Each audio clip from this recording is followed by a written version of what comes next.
Ice Trader gang. Ice Trader gang. Hey, Ice Trader gang. Ice Trader gang. Hey, Ice Trader gang. Woo! Ice Trader gang. Hey, Ice Trader gang. Ice Trader gang. What's going on, baby? What is really good? Hawks Nation. It's your boys. It's MI, analyst in the building with a win. Yes, sir. What a game by the guys. What a game. What a game. We could have easily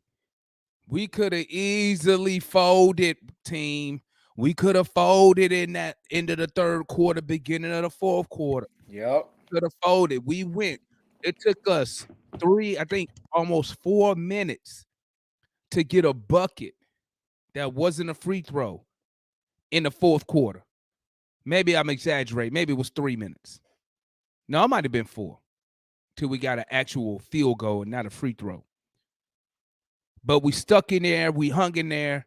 I'm over here, man. I'm over here cursing at Nate like Nate. But Nate knew what he was doing. Man,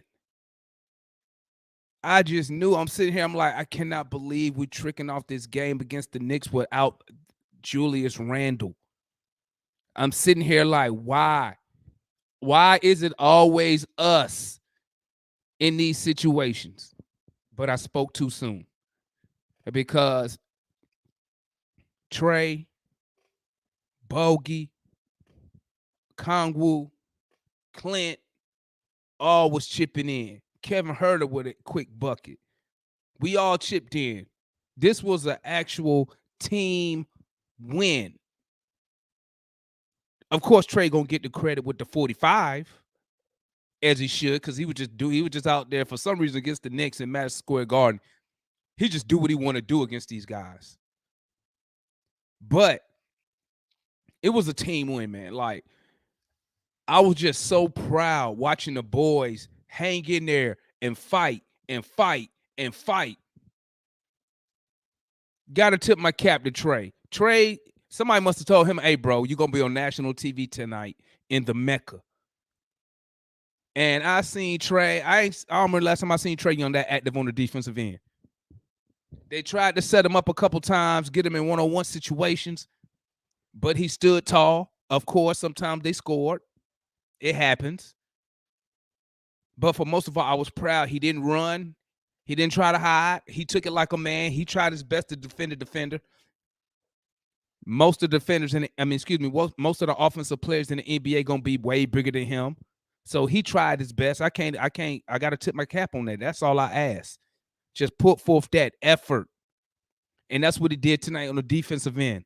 Capella told Obi Toppin, bro, don't come in here with that. Then gave him the Mutombo. Then in the fourth quarter, RJ Barrett, they was trying to ride him. RJ Barrett, he attacks.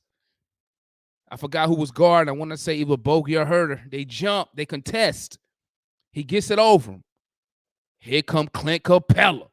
Just took it out of the air. Whack up, give me those. That's what we used to say when I was a kid. Give me those.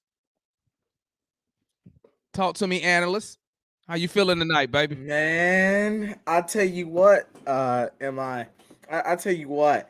When we got down there, I was saying pretty much the same thing you were saying. I was sitting there, I'm like, we're really about to lose this game. I said, I gotta go in here and find the words to describe this loss. But Ice Tray, Bogey, and man, we really show that we're just a better team than New York, in my opinion.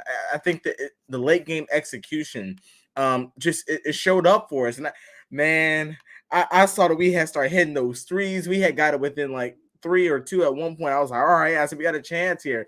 Then it was Hunter, it was Trae, it was Bogey.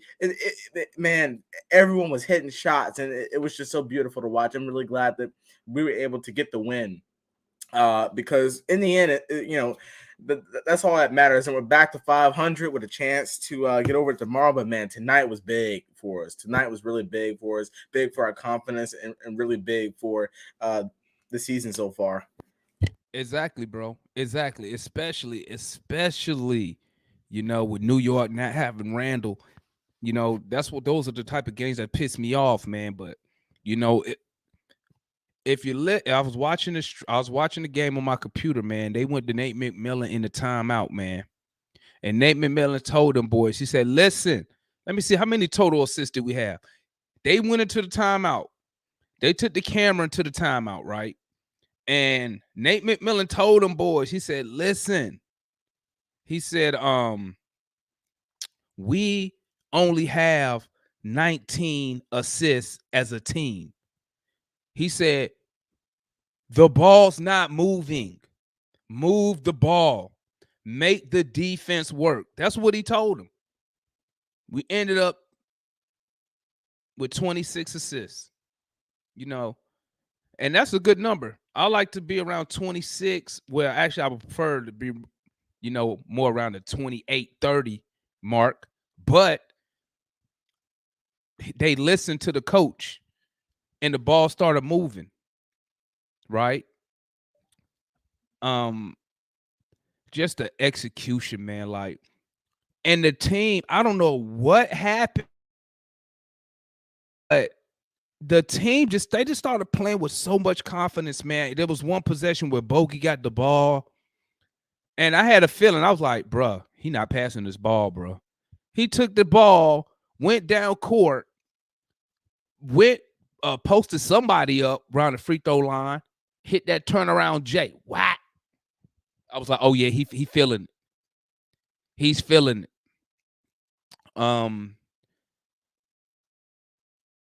Now let me speak on, I like to lead it off with the positive. Let me speak on a couple negatives. Couple negatives for the game. Hunter, sometimes he looking a little, all that dribbling. I think somebody said that about John Collins. They said, make up your mind, man. What you gonna do? You gonna drive the ball? You gonna shoot the ball? Make up your mind. And that's what I need Herter to do. He need to think faster, because he was dribbling. They ended up just stealing the ball from him. Besides that, man. Oh, and the only other negative I got that really, is worth me mentioning is when Nate just sat there and watched us trick off the lead in the third quarter and didn't call a timeout. I'm like, bro, you gonna call? Okay, the lead is down to 5. You gonna call a time? It's down to 3. Now they're winning, and I'm like, bro, why you wait till they take the lead to call the timeout? But besides that, Nate, he did a good job to me, man. He had good rotations tonight. I think really the Knicks only got back into the game because we just got cold, bro. I mean, we got good looks, good shots. They just wasn't going in like they was in the first half. And I mean, it happens. But when you play good defense, good defense keep you in the game. The Knicks tried to pull away with it. I want to say early fourth when we couldn't buy a bucket in the fourth quarter, man. Couldn't buy a bucket in the early half of the fourth quarter. But our defense kept the game within reach, and that's what I be preaching. Because as a jump shooting team, you're gonna have those long spells where the shot's not falling, but your defense can keep you in the game. So instead of the Knicks being up 18, they was only up, I think, 9. I don't think they hit double digits on us in that fourth quarter. I want to say they got the biggest they got in the fourth was 9 when Nate finally called the timeout. But I'm so excited, man. What's on your mind, Anna? What's on your mind? I know I'm doing a lot of talking, but hey, I'm but just listening, man. We didn't do nothing yesterday, so I got a lot of energy, and plus we won, so that's Yeah, extra energy. yeah, man. Because listen, I mean, it's just, to be honest with you, I think it's even more refreshing to me. First of all, because it's the Knicks, and God, I hate those Knicks. But for number two, I completely thought we pretty much lost this game. So to see us string together some stops and some points to get back into this game, I just thought that it's just really refreshing to see that. If you look at the stats, our stats really look good tonight. And it if you would have told me that we would have had these stats and we would have lost, I would have been very surprised and probably very upset. But I thought that Trae obviously, was just being Trae, and he stepped up on the biggest stage. And then you look at Bogey, the way Bogey had that confidence to just take those shots. Hunter, just the guys just play well. I thought Herder had a better game. Christmas said Trae scrubbed to Gibson shoes. Oh, he made a fall. He dropped it right in front of the Knicks bench. Hey, he fell down, man. He tried to get up and just walk down court, man. Like, nah, bro, we all seen you fall down, bro. Even the TNT reporter said he's gonna be trending on social media. Oh man, that was so great. That was so listen, great. Man, listen. Trae Young, man. Listen, I don't know what these Knicks fans be saying to Trae, man, but hey, you know what? I wish where my boy at once a Knick. He usually come in here, but I wish Trae would have took another bow. That would have been hilarious. Yeah, that would have been great if he would have took another bow, man. That's what I'm talking about, man. Like, this is what I'm talking about. Like, locking down when we need to lock down. They couldn't steal a basket. And I don't understand, right? He a good piece, but he only go left.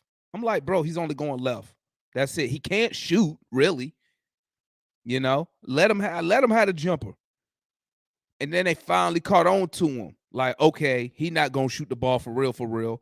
So there go Raj. So he started attacking the basket, and they was waiting for him. But when Clint snatched that block out the air, yaga! I don't know what I like more. The shake and bait, breaking ankles by Trae, or the block dunk by Capella. Because that sends a message right there. Obi Toppins, that's their high flyer. He went up. The fans, and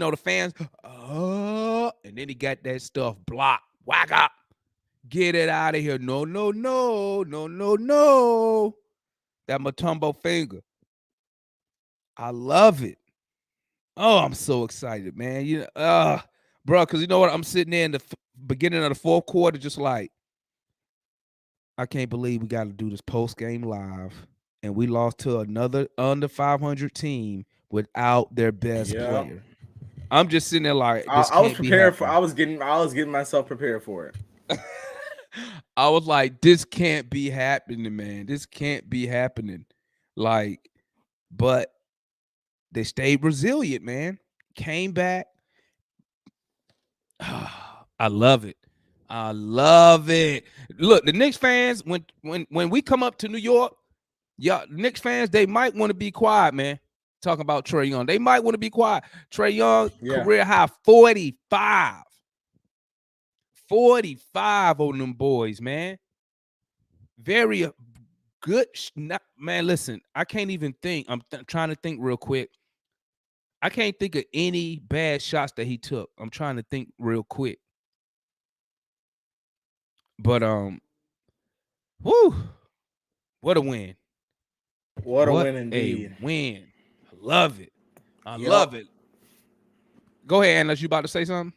Oh no, man. I'm just just really just because like it's like we needed this win because right now just looking at our situation again where we have a chance to get over 500 tomorrow. It's like we needed this win. It's like it was almost like we didn't get this win. It was almost going to be pretty much like a bad move for the rest of the year. I feel like that this win was important for us. I believe we have 11 games left in the season. So this one right here, because this is actually a game when like midway through the season and at the beginning of the season, this was a game that I marked up as a loss for us. But the fact that we were able to come in here to go to Madison Square Garden and get it. I just thought that it was just so big for us. And again, it's not like a broken record, but which is what we're trying to do. Get into a pretty good position and playing position. This is the type of wins you need. That's a playoff intensity win. Like Gallo was talking about, we don't have any playoff intensity. That's playoff intensity where you step up and you lock in the last 4 or 5 minutes of the game and you get the job done. And I just feel like that's that's something we've been lacking kind of all season long, and we were to get it today. Hey, let's welcome See on what's the going. regular. Welcome on the regular JR. What's good, JR? What's Talk going to me, on? man. What's Talk going? to What's me, going? homie. What's going on? What's up, What's JR? going on, hot fam? What's going on, hot fam? You already know what it is. I'm finna say Atlanta, man. Analysts, we don't need no wins, bro. We need to stay in that 10 spot. They said we move up to number 9. We facing the Nets. We don't, fuck. Yeah, I don't want remember to curse, but I said that I said that last week. So what would happen is where we at right now, yeah, we perfect. would avoid the Bucks. Wait, it's either we will avoid the Nets and Philly. Yep, we will avoid the Nets, the Bucks, and Philly. We would have Miami, Chicago. I think that's it.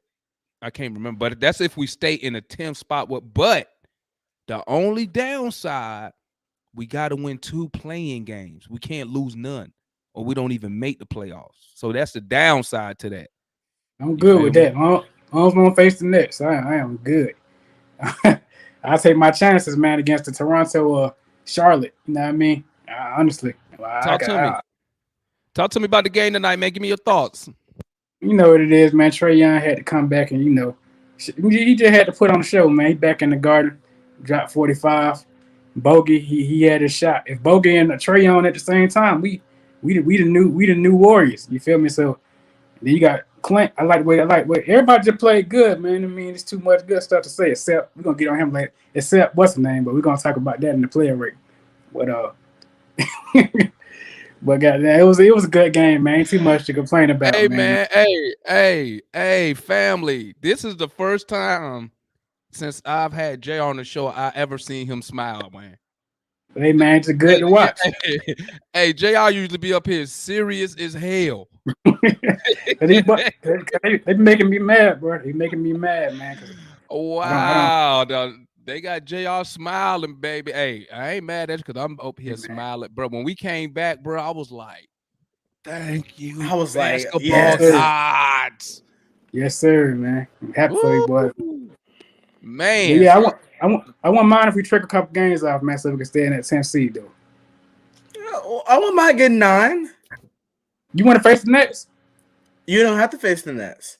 You facing the Nets if you get that 9th spot, man. I'm telling you. No, because right now Brooklyn's is at 8. So yeah, the 7 seed plays the 8 seed and 9 plays 10.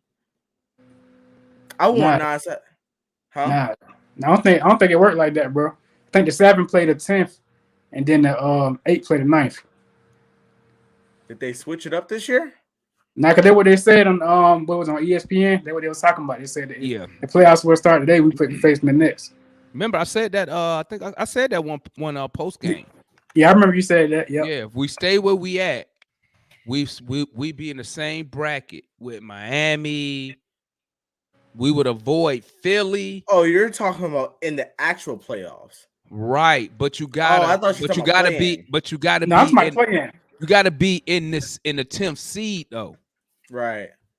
Yeah. If I'm correct, I gotta look back at the NBA playoff bracket. I think if you in the 10th, you are bracketed and you make it through to the 8th.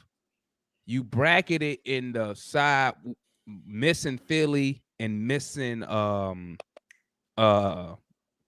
Nets, and it's one more team. But somebody in the comments said 7 play 8. Drama Boy said 7 play 8. I just looked at it. Yeah, 7 plays 8, 9 plays 10. So 9 gets home court over 10, and 7 gets home court over 8. So right now the play over to start, Toronto would get creamed by Brooklyn, and then we would beat, and then we would play Charlotte on the road. hope we beat Charlotte, and then we'll play Toronto in Toronto. All right, so 2 of them going to the playoffs. So two teams going to the playoffs after the play-in. I think if it was to start today, I think Brooklyn would beat Toronto. I think that we would beat Charlotte because to me, I mean, don't get me wrong, it'd be really tough against Charlotte. But I think that we beat Charlotte, and then Toronto's nothing to worry about. Oh yeah. Nobody worry about no Toronto, man. Only person worried about Toronto was Raj. Yeah, Toronto is trash. But man, I'm so excited about the win tonight, guys. So excited. Let's go straight to these player ratings. So way we have more time to discuss other things. Y'all know the post game live 2 hours tonight. Let's get with it. Trae with the shag. He dropped Taj Gibson. Hey, that's the first thing you see on Bleacher Report. Trae's filthy ankle breaker. Ooh, wee. Hey, Bleacher Report is right back in that business of doing us dirty on the little mock trades. Like I saw a trade out there today. I mean, I don't believe a thing that Bleacher Report says, but it had us trading Clint Capella and like a second round pick to the Knicks for Alec Burks, Nerlens Noel, and a 20. I don't know who come up with that shit, man. They always give us garbage. Okay, guys, let's start. Too bad to me. Let's start with it. Let's start with these player ratings. That way we can discuss some other things. All right. Let me give y'all the quick rundown on the team stats, just in case anybody want to know. Offensively, we shot 49% from the field. We shot amazingly. We shot 42% from 3, 81% from the free throw line. As a team, we had 14 turnovers.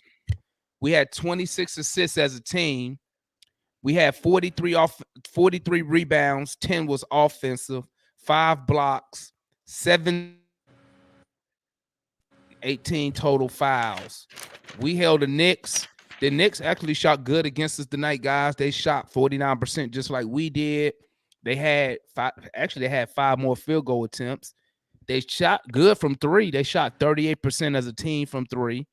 Oh my God, 54% from the free throw line. You ain't gonna win no 14 game. for 26, and man, they want to know why they lost. 13 turnovers, 20 assists, 41 rebounds as a team. They was +4 on the offensive rebounds at 14. 4 blocks. They had 12 steals. Damn. 23 total fouls. Okay, family. Let's get into the player ratings. We're gonna start with Clint Capella. 29 minutes. He had 2 points, 6 rebounds, 2 assists. He was 1 for 1 from the field. He had 1 block. He was +11 on the field. Talk to me, Anna. What you got on Clint Capella tonight? Yeah, I mean those stats sound horrible, but listen, I'm gonna give him an 8 because we won and because of the block. The block was big. The block was dirty. He did a Matumbo on him, so he'll get an 8 from me tonight. I just thought that I think that as a big man, like you got to have more than what he had, like 7 rebounds. You said 8.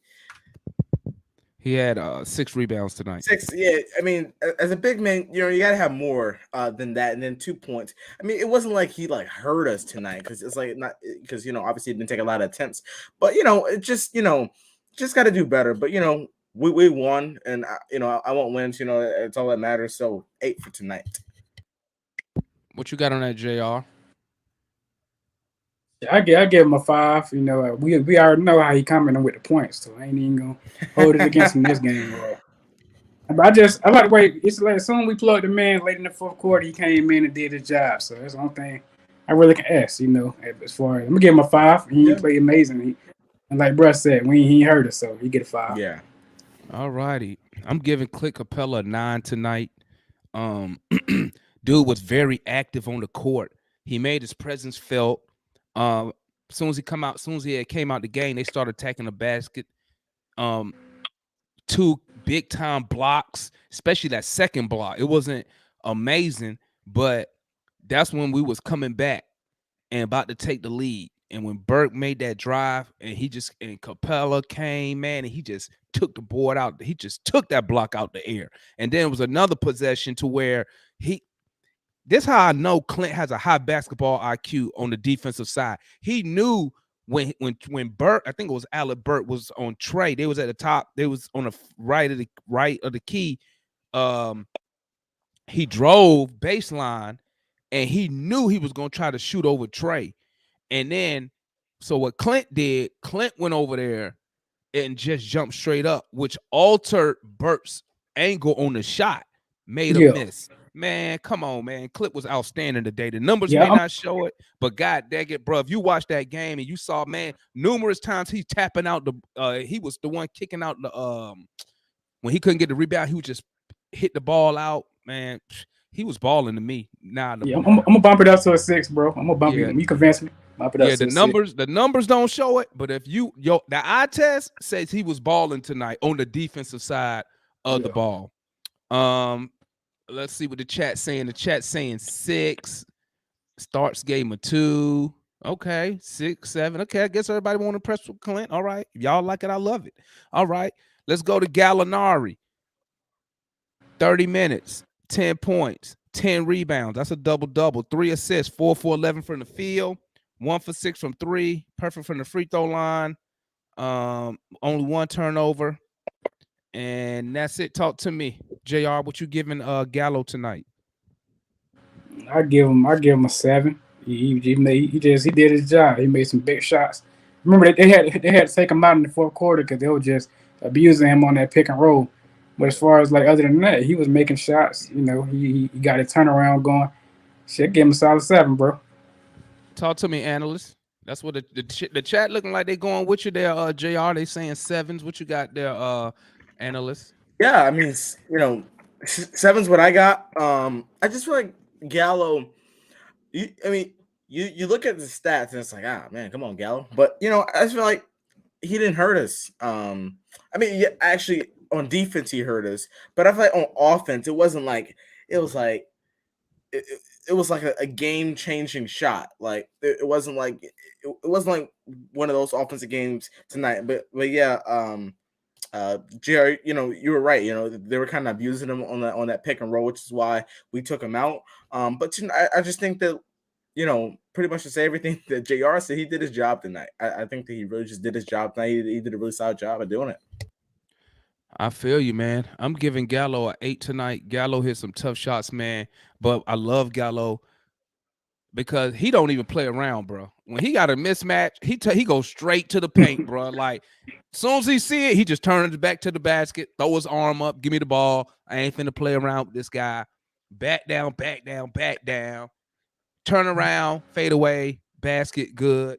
I mean, 4 for 11, not a great shooting night, but what I will say, this dude takes some of the hardest shots I've seen, bro. Like if he really cared about his shooting percentage, I'm sure he could get it way up there, but he don't care about that stuff. He got that confidence. He'd be like, I know I can make this shot. That's why I'm assuming why he take those hard shots. But I mean, I'm gonna piggyback off what JR said. Gallo came in, did his job, gave us a double-double. Let me crashing the boards. You know what I'm saying? The chat, they looking like a 7 in the chat. What's the highest so far? I see an 8 from Jay Will, an 8 from Edward. Okay, so look at Gerald gave him a 6. Okay, a 6 for Clint Capella. Whatever. Okay, you like it. You like it. I love it. All right. Okay. We're gonna do this one real quick. Lou Williams. No, I'm just playing. We don't got that much time. But was he even on the sideline there? No, he wasn't on the sideline, man. He got personal reasons, man. This is his 5th game he missed for personal reasons. Hey, one quick statement for that. I ain't see nobody on the sideline. Leave them boys home. If you ain't playing, stay home. Man, and then I just want to say this real quick. It's like the funny thing is, tell me some personal reason. He reported that like a day and a half before the game, and then I look on his Instagram. He all out to eat, have fun, dancing. It's like, what personal reasons you got going on, Lou? It's I'm so done with Lou Williams. I guess he taking some sick leave. I guess I don't know what he doing, man. Personal reasons, man. But hey, it is what it is. We don't need him anyway. All right, DeAndre Hunter, 32 minutes. 10 points, 5 rebounds, 2 assists. He had a clutch 3 in the 4th. He was 4 for 9 from the field, 1 for 2 from 3, 1 for 2 from the free throw line, 1 block, 1 steal. Um, Talk to me, Jr. Hunter. I'm gonna give bro a 6. I want to give him a 5, but that 3 saved him. But I just want to be more aggressive and learn how to dribble the damn ball. You ain't John Collins. You a whole small forward, so you got to have some type of dribbling skill, bro. You got to have something. Add that to your package, bro. But I'm gonna give him a 6 for this game, man. I ain't finna take too much about it. He ain't do too much. Okay, what you got on that, analyst? I mean, although I do agree with you said, Jr. I'm feeling real high about that clutch 3, and I just feel like overall his game was not bad tonight. Yeah. He did miss a couple early, but again, it was early, so I'm gonna give him a 9 tonight. If he would have made a couple more shots and he would have been a little bit more, obviously smarter, with the ball, like you said, I would have given him a 10. But I think a 9 is fair. Clutch 3, came in clutch, pretty solid defense. Didn't do bad on the offensive end. So he had a 9 tonight. I'm going with Trae Hunter, man. I'm going with a 6. I know that's low. The numbers, they're okay. You know what I'm saying?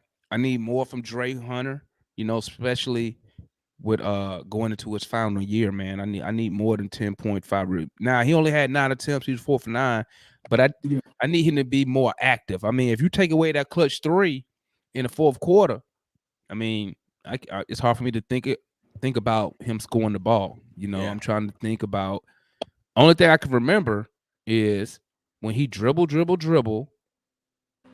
and they stole the ball, and I'm like, bro. What are you doing? Who was it? Somebody in the chat made a good point about. Let me find it. They made a good point about Trae Hunter, man, and he does. I meant to save it because he is exactly correct. That's exactly what Trae Hunter does, man. Where? Jay not gonna be happy about that rating you giving Hunter. What is that comment, man? I wish I could find it real quick, but if you still in here when I say it, go ahead and take credit, but because I can't remember who had said it. But he said every time Hunter get the ball, when it's so funny, he'll fake the defender, right? He'll make the defender go one way, but then he go the same way the defender going after he faked him. Some do be awkward about that, by his offense. Some awkward. And that makes total sense. That's why he can't get past the dudes. He'll fake them, bring it back, and then go the same way the defender going. Like, bruh, what are you doing? But hey, man. He back using. And then he using again. I'm praying for him. Man, we gotta work on that in the offseason, Hunter, man. You gotta work on that in the offseason, man. Yeah, like how Stephen A. You say, I won't repeat it, but you know what? I gotta do better. Okay, let's go to Kevin Huerter. 34 minutes, 14 points, 8 rebounds, 4 assists, 5 for 9 from the field, 2 for 3 from 3. Perfect from the free throw line, 2 for 2, 2 blocks. Damn, 5 turnovers. He had over half the turnovers. 1 steal. Talk to me, JR. Talk to me on Kevin Huerter. I was just finna give him an 8, but you just named me them turnovers. I gotta give him a 6 now, bro. You can't fly like that, bro. You can't do it. Hell no. Nah. You don't even have the ball enough to even be turning the ball over like that. I'm gonna give him a 7, bro. He making some big shots. I can't even hold him on. I'm gonna give him a 7, bro. I'm gonna let analysts handle this. Talk to me, analysts. What you giving your boy tonight? I tell you what, in his defense, that last turnover with a second left on that last inbound play. So I'll say he had 4 that really counted in the game. But listen, besides the 3-pointers, I felt like Huerter pretty much had Clint Capella's stats. I feel like he should have had at least I feel like Clint Capella should at least had something similar to what Huerter had tonight. I thought that Huerter was a lot better from last game from having nothing. I think that the 8 rebounds, good. Just being able to just try to get back into his groove. And I feel like besides the turnovers, and besides like a couple missed shots in the first half, I feel like his offense was pretty efficient. Obviously, if you look at the stats, he's pretty efficient. But so tonight, I'll give Herter a 8 tonight. Win. So I mean, obviously, he was a pretty solid factor in the win. So I will give him a 8 tonight. All righty, I'm giving Kevin Herter. Hold up, you going out? Can you hear me? I can hear you clear now. Yeah. Okay, 14 points, 8 rebounds, 4 assists. 5 for 9, very efficient. 2 for 3, super efficient from 3.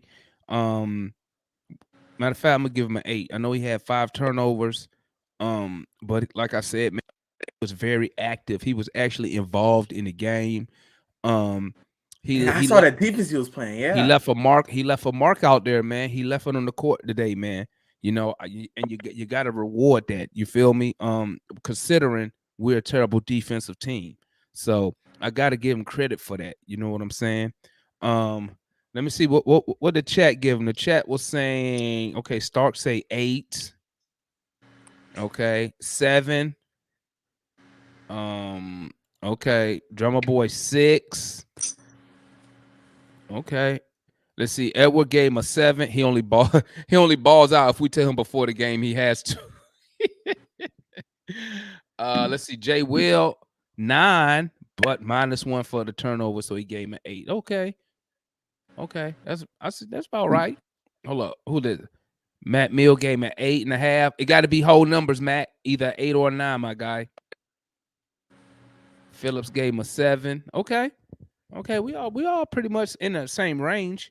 Okay, let's go to the bench. You got a Kongwu, 19 minutes. You got a Kongwu, 19 minutes, 2 points, 7 rebounds, no assists, 1 for 2 from the field, 1 block, 1 steal, 4 personal fouls. He was -7 tonight in the plus minus. JR, what you got on Okongwu tonight? I'm gonna give him I'm gonna be fair. I'm gonna give him a 7. I want to say 6 so bad, but he was involved, man. He be having his hands on the ball, and I don't mind the fouls because if you're a big man coming off the bench, you want to pick up fouls. You know what I'm saying? You want to be aggressive while you on the court and your little bit of time. So I'm gonna give him a 7, bro. He ain't play amazing. He can do a lot better. We know he's capable of. What you got on Onyeka there, analyst? Big O, he'll get an 8 from me tonight. I just feel I feel like he was very active. JR said, I think the activeness really it kept the Knicks on their toes because it was like, although he wasn't really showing it, his activeness still posed him as a threat. And I feel like he was just really, even though he's still, a little bit too small to be our backup big, I feel like just his presence was also good, when it went with Taj and Jericho, and those guys. I feel like he was just a big body presence down low, and I felt like that was something that we needed throughout the game. I feel you. I'm giving him a 6. I mean, I would give him a 5 +1 for the win. He wasn't really, to me, he didn't really leave his mark on the game, considering he's, all those fouls. And at the end of the day, man, he down there trying to bang and he undersized. So, I mean, he probably always going to be in a lot of foul trouble, now that he playing consistent minutes. The refs probably picking up on his style now. Because remember, he would go the whole game and have just like 1 foul. So, I mean, I think the refs probably picking up on him. They got down on him because now he just getting all these fouls, playing the same way he was playing earlier when he wasn't getting, none or maybe 1 or 2. So I'm going to need him to work on that, trying to playing defense without fouling. But, I still love Big O's effort on the court. He still go out there and give you effort. You know what I'm saying? Regardless of whatever his numbers is, he still gives you that effort. So that's what I'm going with. And we on to the next player. The next player is going to be, let's see, we're still on the bench. I mean, really, didn't nobody else really play. And we ain't gonna waste no time with TLC. He only played 5 minutes. He ain't really do nothing. DeLon Wright, 17 minutes, 2 points, 1 rebound, 2 assists, 1 for 4 from the field. Minus 17 tonight. I'm giving DeLon Wright a 4 tonight. I don't know what the hell he was doing tonight, man. I didn't see that aggressiveness. He was being DeLon Wright. I didn't see that. I didn't see the aggressiveness on the offensive side. I know y'all clowning. We tried to tell you about. We tried to tell you about the law. Hey, y'all don't. Listen, No, JR, but JR tried to tell you. This the thing, though. See, with DeLon Wright, like I've said up here tons of times, I don't expect DeLon Wright to score the ball. I've already said that numerous times. I said all I need him to do is play defense and don't lose us the game. Because DeLon Wright is not a scoring guard. So I don't really care if he scores the ball. But I didn't see him a factor on the defensive side. He had no steals, no blocks. You know, I didn't see him disrupting the passing lanes. I didn't see nothing from him tonight that I expect from DeLon Wright. You know, with the points with me, the points when it comes to DeLon Wright, the points for me is a bonus. That's just a bonus for me. You know what I'm saying? I don't expect him to score, but I didn't see his defense. I didn't see him leave a mark on the game defensively like he did the other night. You know what I'm saying? So what y'all got on I already know what y'all gonna say. So go ahead, JR. Let analysts go, bro, right quick. I gotta stop laughing, bro. I ain't ready to talk yet, bro. Hey, let analysts go right quick, bro, please. This shit right here, Larry. Go ahead, man. Go ahead, Alan. What you got on DeLon Wright? Let me tell you, you look at what Jay said. He missed. No, I'm sorry. Jay Williams said he missed a layup. He was just being DeLon Wright tonight. You know, I always say Trae Young. DeLon Wright was just being DeLon Wright. All he did. He walked into the game. I can't mess with y'all, man. I can't mess with y'all. Y'all gonna maybe end this shit early tonight. Fucking with y'all. I can't do it. DeLon Wright, man. He was the player I wanted to trade at the trade deadline. He played like that player tonight. He was horrible. DeLon Wright, for effort, I'll give DeLon Wright a 1 tonight. For effort. only because he went out for personal reasons when he out partying and out to eat and stuff like that, like Lou Williams. I'll give him 1 for effort tonight. Bro, I can't do this shit, man. I can't mess with y'all tonight, man. Come on, JR. Come on with it. Go and get it. Go and get it out there. Go and get it out there. Give me 0. I'm gonna give him a 2, bro. I mean, you running around trying to jump past the lane, you're getting beat. Man, I'll give him a 2, bro. I don't even want to talk about it, man, bro. Please keep moving, man. Please, bro. I can't do it, man. I can't. I'll give him a 2, bro. I give him a 2. Analyst broke him down pretty good, man. He get a 2 from me, bro. Okay. The man got 2 good games the whole season, bro. Y'all made him seem like he was the net profit. And this how he repay y'all. I was seeing people not you in my, but I was seeing people on Twitter talking about man. After the Grizzlies, DeLon Wright, man. He may be your replacement. Man. Hey, man, DeLon Wright, man. Tonight, I was just so disappointed in DeLon Wright, man. Like sometimes I look at him like tonight. I was looking at him tonight, and I was just like, wow, this guy's like a real NBA player. Like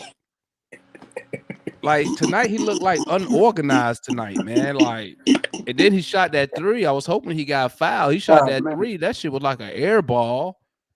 And he looking at ref like he got fouled. And I was just like, man. And you see him trying to pass the lane, trying to pad his stats on them steals, getting beat. I know you seen that. I'm gonna keep, man. I ain't got too much to say. But he banned DeLon Wright, like analyst said. That's just normal. What he doing? He just banned DeLon. 50 games, 50 Yep. games this year. This is Yep. what he had. 50 games. He just being DeLon, right? Hey, I what? ain't gonna lie, bro. I ain't gonna lie. I ain't gonna lie, bro. Listen, I'm with analysts. Hey, yeah, the first chance we get, man, we gotta get him up out of here, bro. Like, Yeah. I ain't even gonna lie, bro. Hey, listen. Hey, Jr. Hey, But yeah, what you said a month ago stands. You said the only reason DeLon Wright can be on the team is he got something going on with Nate McMillan on the stats. hey, Yeah, they gotta man. do something, bro. We That got to man get done him got gone, bro. We got to get him They gone. I'm need some trying to be, I'm trying to be positive, man. But nah, man, he not the move, bro. Like for real. In all honesty, we need the backup guard who can actually score the ball at least a little bit, Yeah. because like he not even a threat offensively. So, I told you. it just Skylar helped. Mays. It just helped. It just helped. TLC. Well, shoot, what's the name finna take that spot? It's Sharif Cooper. He gonna take Yeah. that because he playing Yeah. good down there in the G League. So Or and we already Yeah. invested in him. So I mean, might as well give him some type of burn. He probably gonna be at the summer league this year. But he's smart. He's smaller than Trae, ain't yeah. he? Nah, they about shit. They look about the same to me.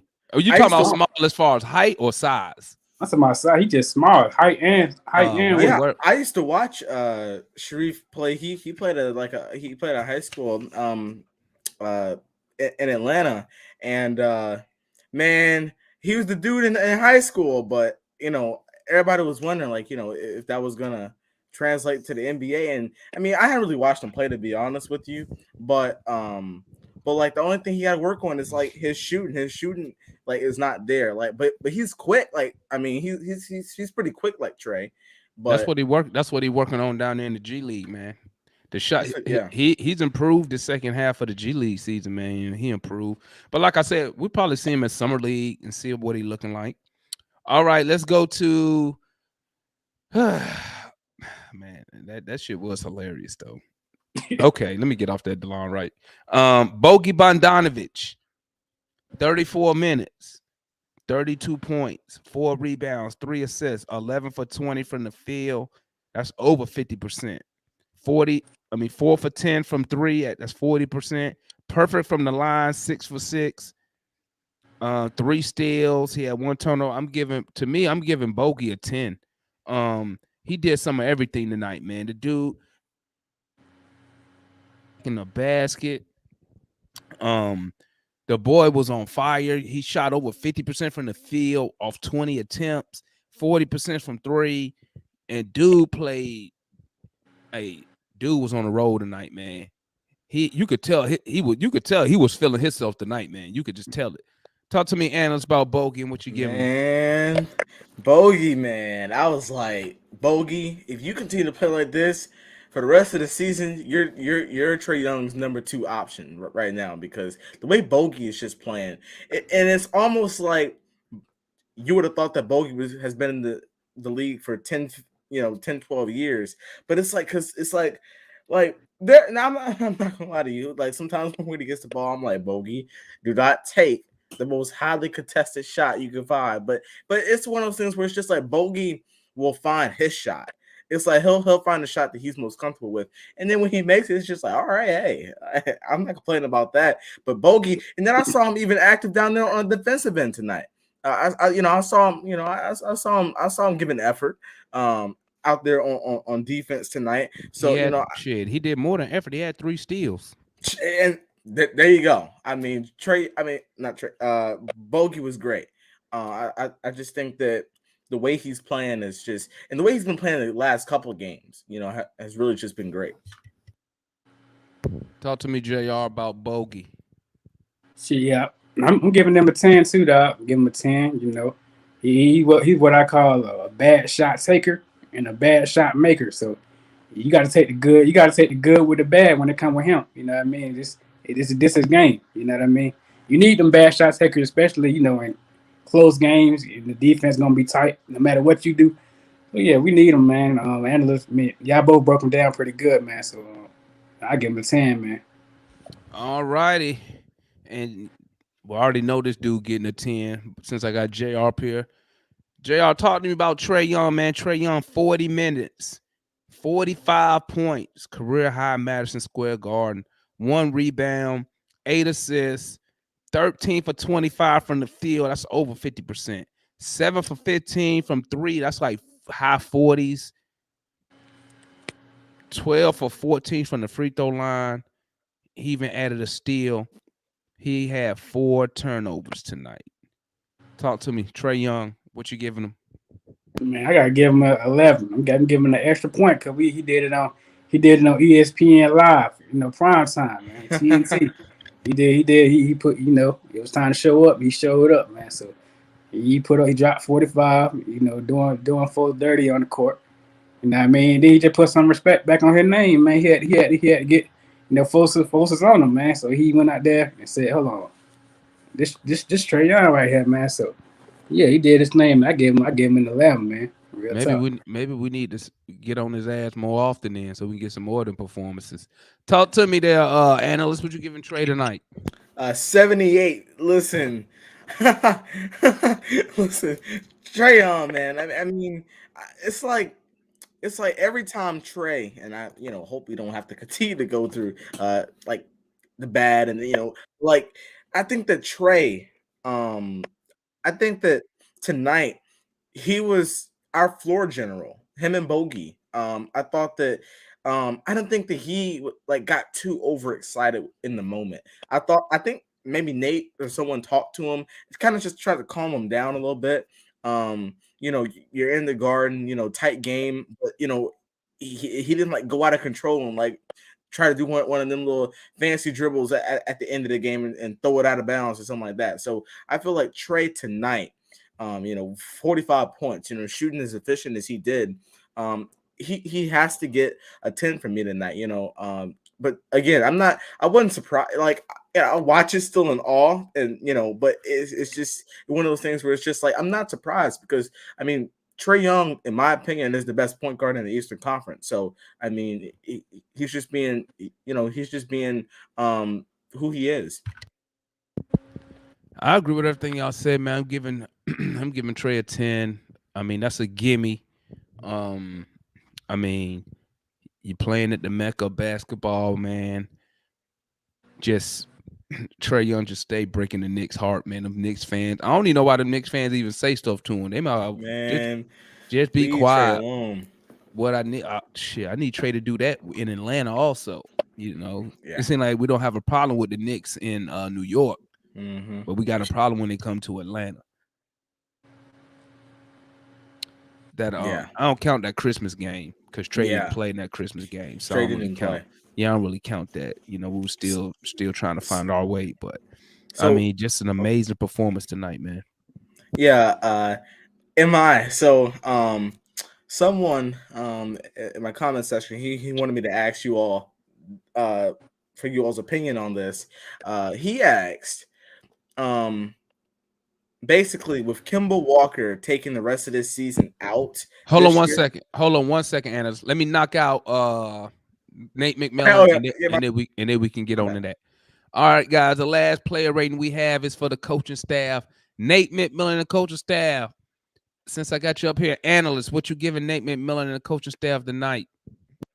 Hey, those adjustments in the fourth quarter down the stretch, Nate gets a 10 for me tonight. Rarely gets that, but Nate get a 10 for me tonight. I feel like you talked about earlier, his rotations were pretty crisp. I thought they were, all pretty good. I like his adjustments down the stretch, and especially in those final 4 or 5 minutes. I really just like his adjustments and some of the play calls that we were making down the stretch. So he'll get a 10 from me tonight. What you got on Nate McMillan there, JR? Yeah, man. You get a 10 from me, man. Like bro said, the fourth quarter substitutions, they was on point. Everything was on time. He brought Trae Young in right on time. He I guess he told Trae Young to keep moving the ball and still do his thing and snatch the line right up out the game. So then you most definitely get a 10. Then he put another thing he did, he put DeAndre Hunter at power forward. Yeah, so he made some good adjustments, man. I gotta get it to him. I'm giving Coach Nate, I'm giving him a 9 tonight. Bruh, He got to know when to use these timeouts, man. He sat right Yeah. there and watch us trick off the lead in the third and the fourth and didn't call one timeout until we was already losing. And I'm like, bro, what are you doing? Call a timeout. Call a timeout. Um, but really, besides that, I don't have a problem with what Nate with what Nate did tonight. I like the rotations. Somebody had brought it up, and I saw it tonight. He was when he was running Trae and DeLon right at the same time. I thought that was a good look. Shit, DeLon was still looking bad out there, I but was gonna say, I was gonna say that. I yeah, mean, he was still he had a terrible night tonight. But he should get besides that, along. I gotta subtract one because I hate when he sit there and don't call those timeouts, man. I'm like, what are you saving it for, bro?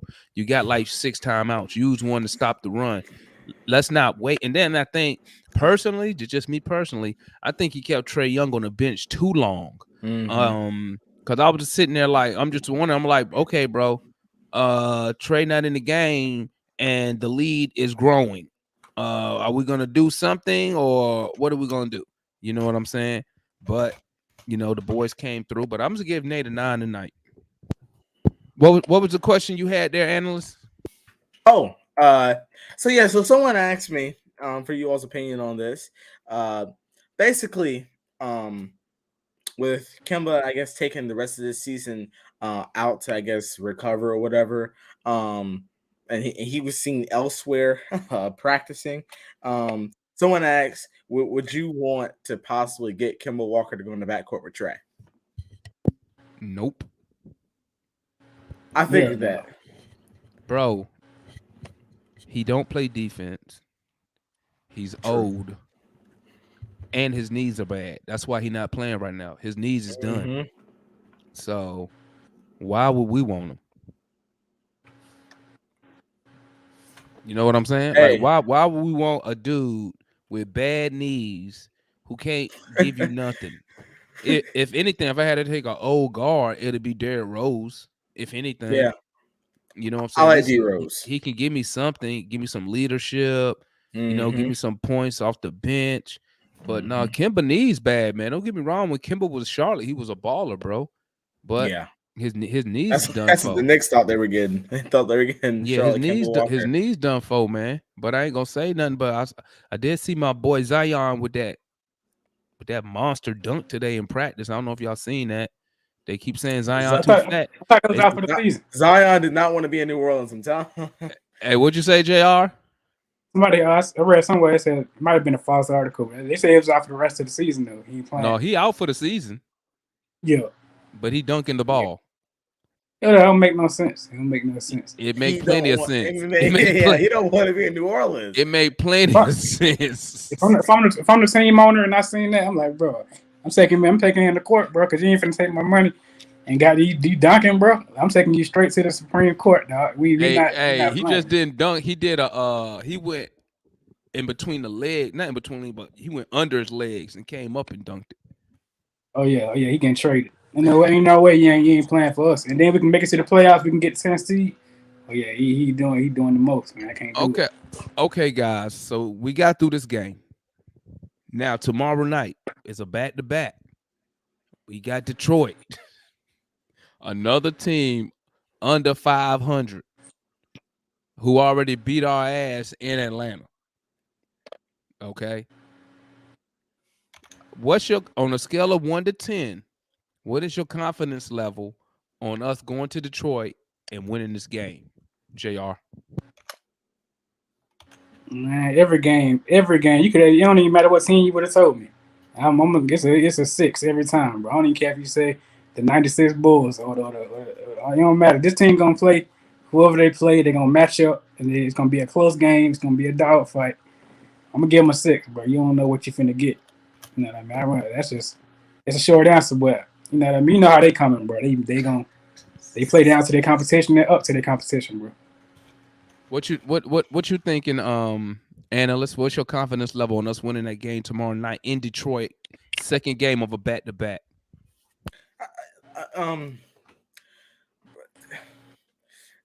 I'll say an 8. think that I don't see us losing a season series to Detroit like the Raptors did. Listen, we're like to me, you know how to slide that in my garage. Oh, Raptors. But yeah, but I mean, Detroit playing well. Um, like Drummond said, they are playing. I think they're basically once they get the lottery pick this year, they're gonna be set and try to compete. But I'd say an 8 because I feel like the way we played tonight, I feel like some of that's gonna rub off until tomorrow.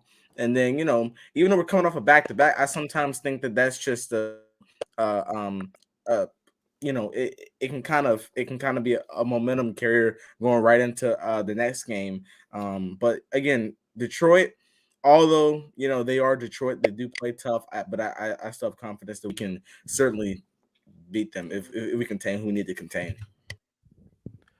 I agree with all y'all, man. I'm probably gonna go more with Drummer Boy.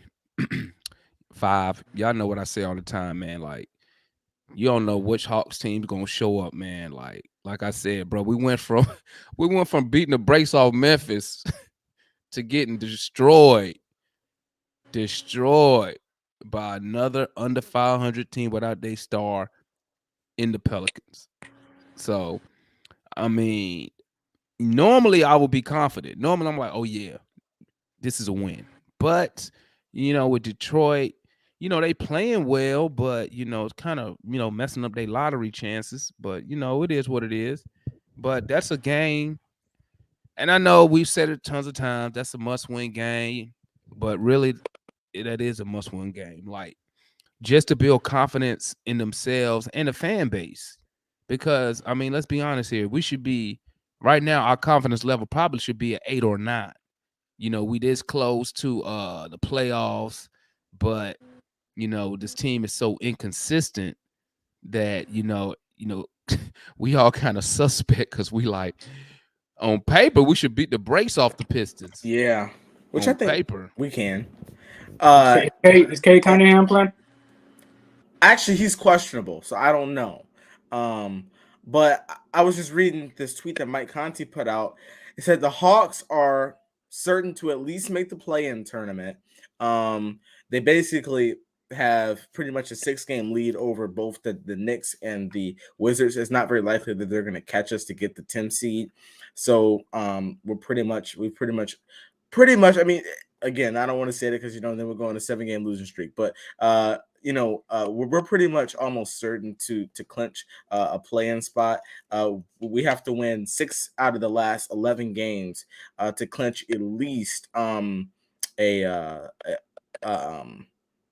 sorry, to at least clinch a 9 or a 10 play-in spot, which very doable. I know that we can lose to anyone, but if you look at the remaining teams, we should beat some of these teams, especially Golden State coming up after the Pistons. I mean, the Golden State just lost to the Magic. They're terrible. They just lost Jordan Poole. They don't have Steph Curry, so we should be in a good position in that game. But I just wanted to share that we pretty much have clinched playing spot.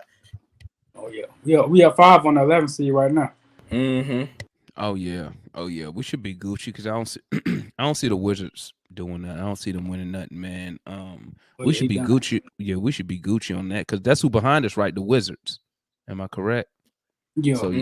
So yeah, they're gonna lose more games anyway. But yeah, so. the Wizards just lost by 20 to the Rockets last night. Terrible. Yeah. Well, I can't even say nothing because we lost to the damn Pelicans by how much? I don't know. We was down 20-something point, 19 point. Shit. Anything can happen in this league. Well, anything can happen with this team. You know what I'm saying? Mm-hmm. But we got to dig in. We got listen. This is my thought process right now, man. Y'all tell me your opinion on this. At this point, man, I just want us to get hot. And hopefully we can go just like last year. We go into the playing games with momentum. You know what I'm saying? It would be nice to go into the playing game on like a good 2 or 3 game winning streak. You know what I'm saying? Boys have confidence. And we can get this popping. You know what I'm saying? But this team, damn, they're just so inconsistent, man. Like, I mean, normally I'm pretty good at gauging this team. I can usually tell if we just bad or we good, but it's just like on paper we're outstanding, but in real life we are just like a flip of a coin. You know what I'm saying? You might get the good Hawks, you might get the bad Hawks. You know what I'm saying? What's your thought process on going into our mentality? Let me change that. Our team's mentality on going into the playing games. And let me bring my boy on. Y'all know him already. My boy Lou, star, ski producer extraordinaire. My guy, Mr. Lou. What's good? What's going on, guys? I'm loving the show tonight. Yeah. Before we move on, let me get your opinion on the game tonight, Lou. Did you see the game? Did you catch any of it? I did, and it started off shaky. Fucking Trae, without Trae, we wouldn't have won that game, obviously. But I thought the whole team played well. Bogey played well. Clint played well. Everybody played well. It was a good team win, and I'm excited. It's like you just gotta win. In the regular season, you just got to win. In the postseason, you just got to win. This isn't the NCAA. This isn't football in college where winning by style or by a certain amount of points matters. This is professional. Those guys are getting paid. Win the game. That's why I was very disappointed that we didn't take advantage of where we were in the game late against New Orleans because we didn't win the game. I'm tired of us getting there and not executing to win the game.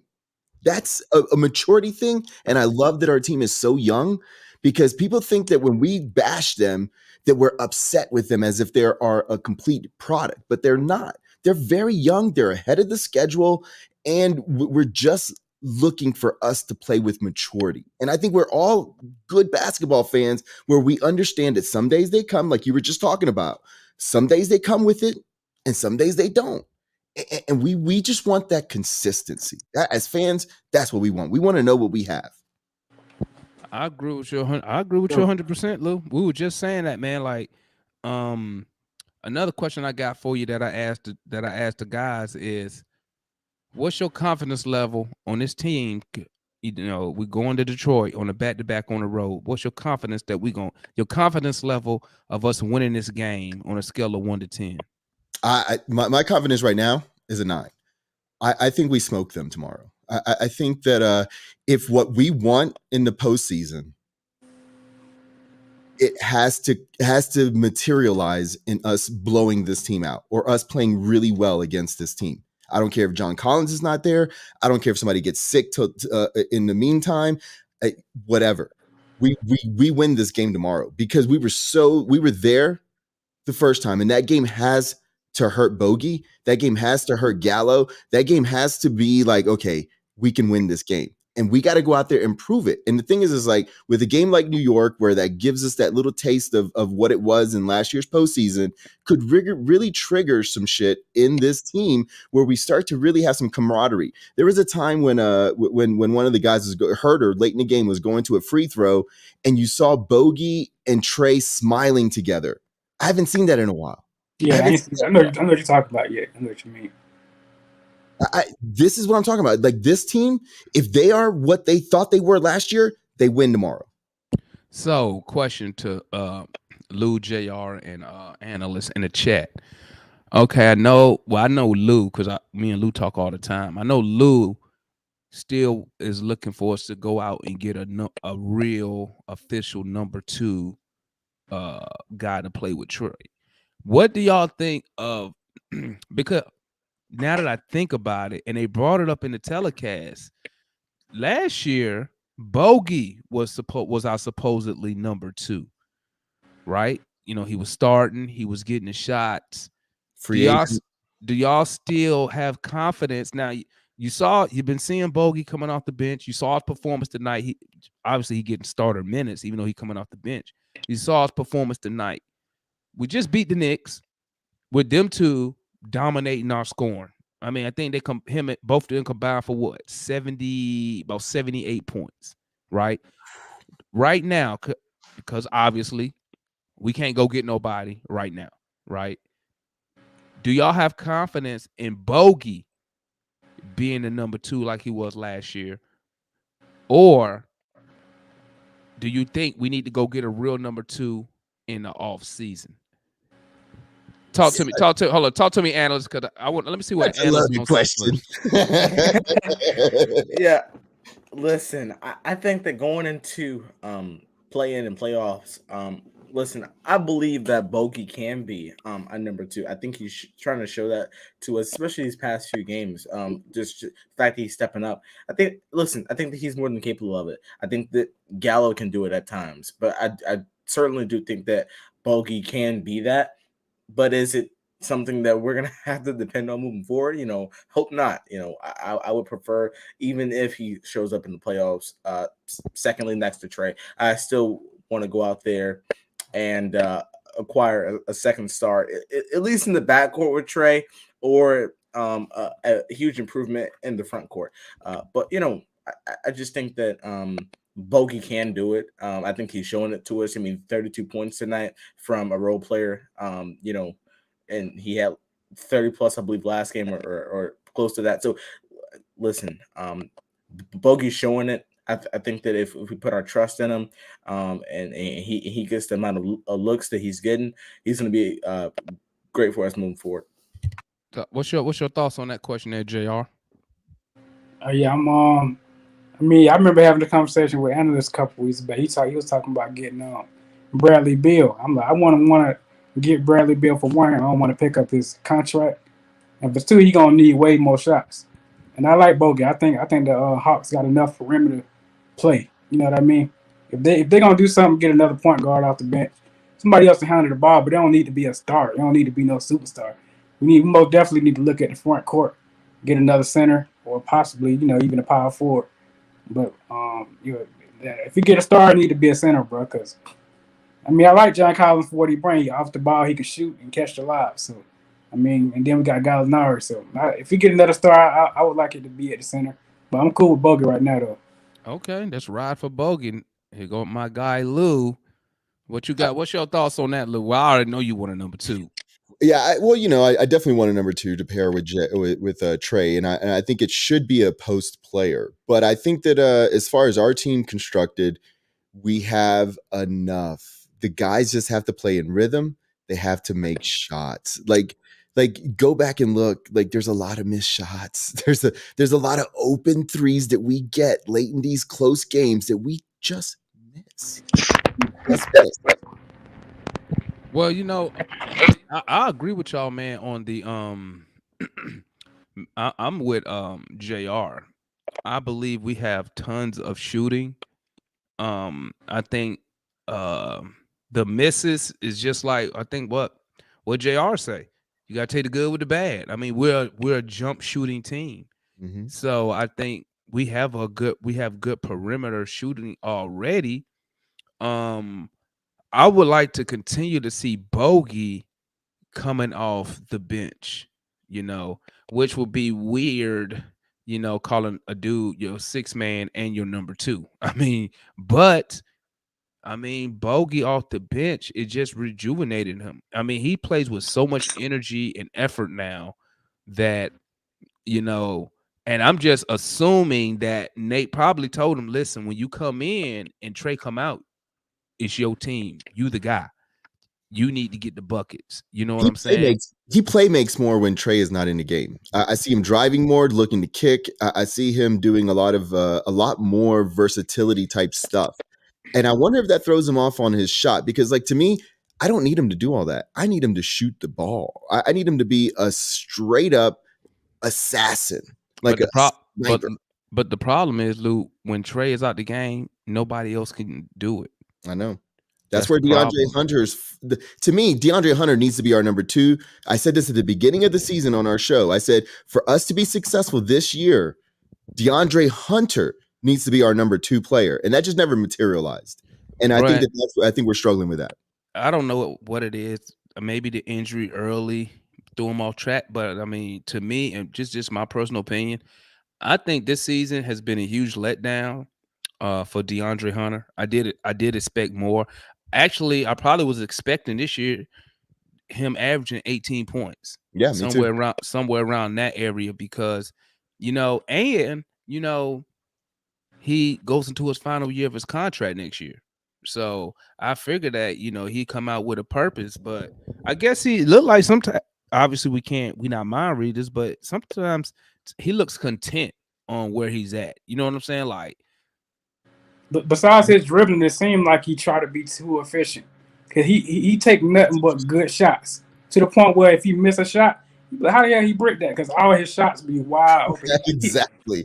He don't take no bad shots. He ain't got no bad shot making ability to his game. He might pull up from the mid range sometime. You'll be like, okay, that was a nice one. But he don't take no bad shots. And it kind of work against him to the point where you know what I mean? That's super interesting, JR, because I'm trying to put my finger on it with DeAndre, and he's got all the skills, he's got all the body size, he's got all the moves, he's got everything, he's got even the mentality. I've seen him on practice. I really watched his game when he was a rookie, all the way up until how he worked in the offseason. He's got it all there mentally. I just, his assertiveness doesn't play out. Like, for some reason, he's just, like you said, he's never taking really bad shots. You got to take some bad shots if you're gonna have that role. If you're gonna have that takeover mentality, you got to take bad shots. Exactly. And I mean, a bad shot is just a personal opinion. I mean, not like it'll be a bad shot, but like, because Gallo we're not talking about getting triple teamed and just hoisting it up. We're talking about doing a turnaround every once in a while. Well, because Gallo take difficult shots. Gallo, you know what I'm saying? Bogey, was the thing. I was about 2 or 4 shows ago. I was actually going to say that's all Gallo takes is he makes every one of his shots difficult. He's just that skilled. Yeah. Like if Gallo took Hunter's shots, he would shoot probably 70%. Like, but the fact that he takes these really difficult shots, his average goes down. But that's how good Gallo is and was. I mean, remember, this guy was traded for Carmelo Anthony at one point in his career. We need to get too bad we can't put Gallo's mind frame aside Hunter. I don't know what I was thinking. Fuse them two together, man. Fuse them two together. You'd be perfect. Yeah, because I was just speaking on when I was speaking on Gallo, and Gallo, I don't know if it's just experience. I don't know what it is, mentality. But like I was saying earlier, and before Gallo goes down the when he run down the court and survey that scene, like when he got an advantage, he immediately takes advantage of it. Like, he don't waste no time. As soon as he sees somebody smaller, he goes straight to the block, right, throw his arm up, demanding the ball. Meanwhile, Hunter, he is so indecisive. Like I said earlier, man, he had that one possession. They threw him the ball. He dribbled the ball. And I'm like, bro, do something with the ball, dude. Attack or shoot, do something. He dribble, and they just stole the ball from him. And I'm just like, why is he so indecisive? Is he lacking confidence? Is he unsure of himself? Or was somebody put in the chat, and I didn't even think of it, I don't know why. Is he scared to attack the paint because he's scared to get re-injured? You know what I'm saying? Because a good couple knee injuries, but that shit gonna always stick in the back of your mind. You know what I'm saying? It's funny you brought that up, because I think one of my biggest criticisms with Joe Johnson, when Joe Johnson was pegged to be our number 1, is that when he had that injury in Phoenix where he went up and tried to dunk, because he used to dunk on everybody, and he went up and tried to dunk and he got hit and fell hard on his head and shoulder. He was never the same finisher at the rim. And when we got him, we got a defective product because he was not that same finisher at the rim. He was good, and he was he silky smooth on the jumper, but he started to rely on his jumper, and his mentality did change. And I wonder if DeAndre Hunter is going through that same process right now. And I hope not, because we need him to be aggressive. He's tall. And also, And also, I think Joe Johnson. I think he lost some of his athleticism too. Because your athleticism. If you don't use it, you lose it. You know what I'm saying? I know that. Him not attacking a basket, him turning into. You know what it's like? It's like like how Asian athlete, they come into the league, all they do is attack, and then they finally get smart and say, yeah, this athleticism not gonna be here too long. Let me work on skill and shooting the ball. It's like Joe Johnson entered that mind frame Early. like 5 years early. Yeah, exactly. You know what I'm saying? Yep. Like 5 years early. We didn't get It that. really does. It really, man. If I think if he would have been that same high flyer, I think that we may have won that Boston game. I think his mentality really held us down as a team. But that's 10 years ago's team. We got a real guy that's not that person in Trae Young. And so Trae Young's mentality can really be beneficial to the rest of this team, but it's got to start influencing people like DeAndre Hunter. That's the person that it's got to influence. And it's not. And the issue is it's not. It doesn't do that. You know what I'm saying? It's not doing that. Excuse me. But with DeAndre Hunter, go ahead, Jr. Go ahead, Jr.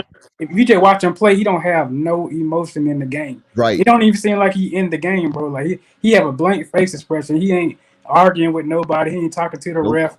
He might flail his hands up sometime, but it don't even seem like he in the game. Like he just like he doing half the time he be smirking and laughing. Yeah, right. He don't seem like he really focused on really winning. He's like he just in the flow. He's not focused on winning, but he definitely does act like an NPC character at times where he almost acts like he doesn't care enough, And you know what? I'm gonna tell you what's funny. That's how I am when I'm at work. When I was in the Army, that's how I was.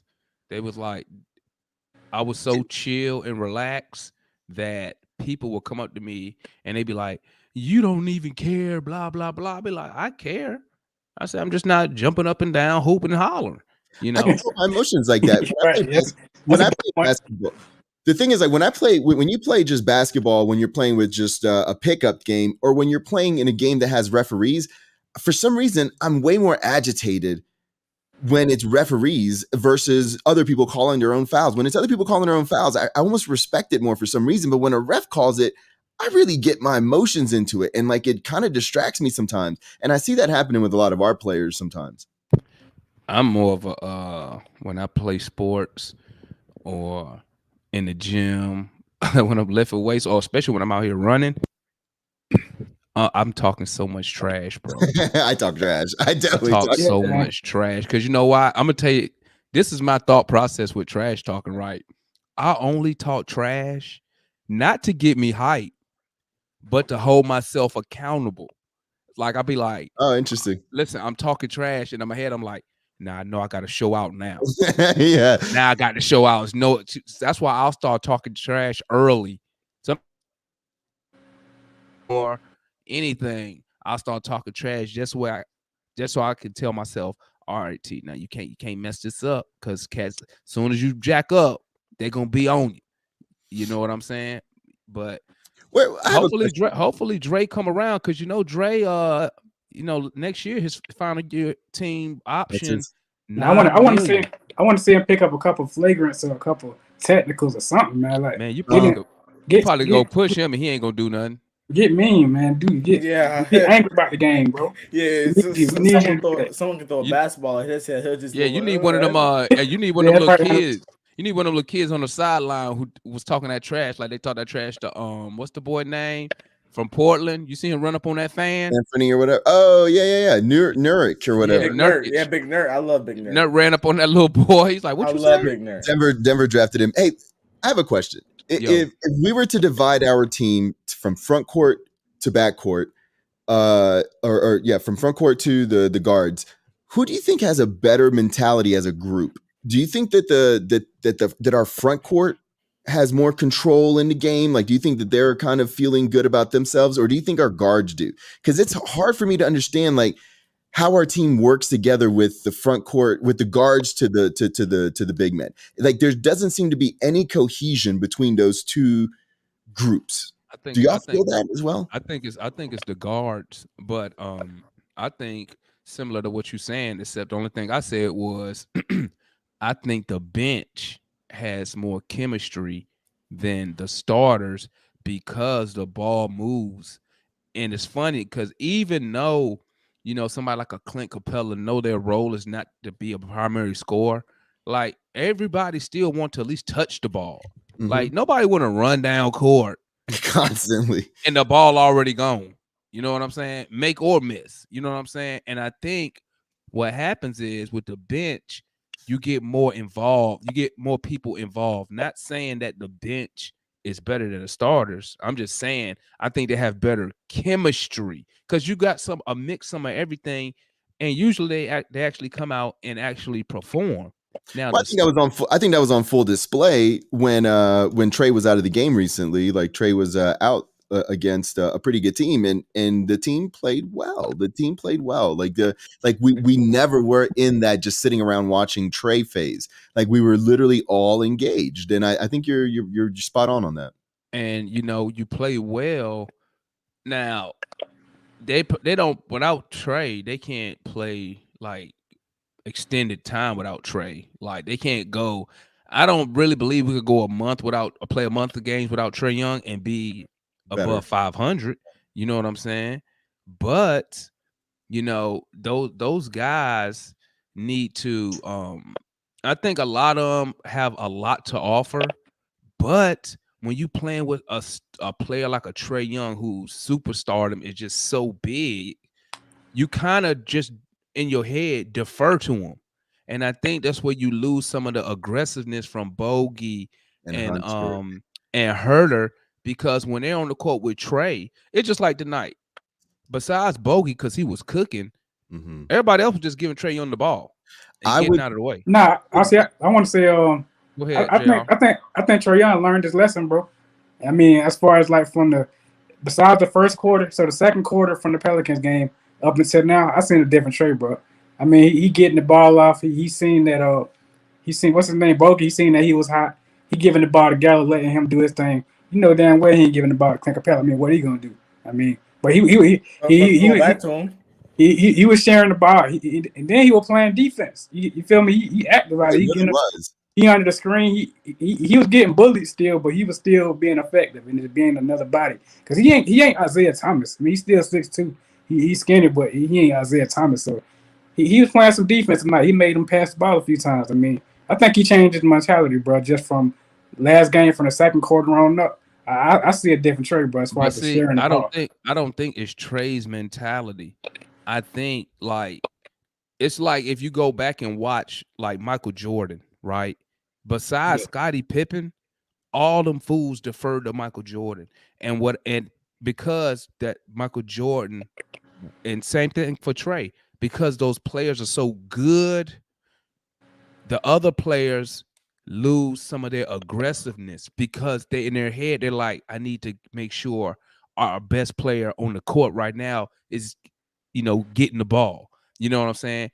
And that's why but you'll notice when Trae go out of the game, Bogey and Herter become more aggressive. Yeah, so we're good enough to where Trae can run point guard for the first half of the game and actually just focus on being a point guard and then be a closer. Like he's a closer, but he's not 6'6". But you know what I'm saying? But your problem with that is it's them nights when them boys not hitting them shots, man. Yeah. When Trae going in the lane, he kicking, they bricking. I like that. They kicking. I need to put that on a shirt. He kicking, they bricking, right? And I mean, what is he supposed to do? Because next thing, because we're not a good defensive team. He needs to not go into panic mode so fast. He needs we know how Bogey get. You know what I mean? We know what Bogey can do. So he gonna go back. He gonna go back to his normal self sometime soon, man. So. Well, actually, Bogey has been shooting. Besides this game and the other game, he's been shooting terrible.